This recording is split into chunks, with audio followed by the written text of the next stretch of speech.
Alam mo ba, pagkatapos barilin si Tupac, dinalaw siya ni Snoop, pero tinawag siyang duwag ni Tupac dahil nahimatay siya.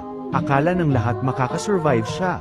Pero noong ika-7 ng Setyembre taong 1996, si Tupac Shakur ay binaril sa Las Vegas.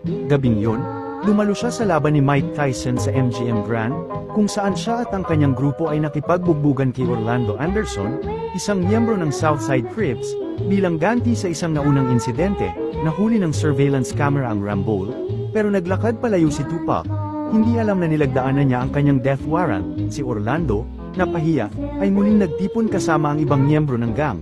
Isa sa kanila ang tiyo niyang si Keith D, pinuno ng Southside Crips, na minsang tumanggi sa isang alok na $1,000,000 kapalit ng pagpatay kay Tupac at Suge Knight, pero matapos masaktan ang kanyang pamangkin, nagbago siya ng isip. Gabing yon, 4 na Crips, kasama si Orlando at Keith D, ang sumakay sa isang puting Cadillac para hanapin si Tupac.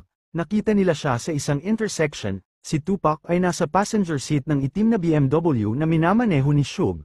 Lumapit ang Cadillac sa tabi nila at umalingaw-ngaw ang mga putok. Tinamaan si Tupac ng 4 na bala. Pagkaraan ng 6 na araw, pumanaw si Tupac sa edad na 25. Sa kabilang panig ng USA, si Nasir Jones, mas kilala bilang Nas, ay magsisimula pa lang ng kanyang palabas. Kahit hindi sila magkasundo ni Tupac, itinigil niya ang show at nagbigay ng 1 minutong katahimikan bilang pag-alaala sa kanya.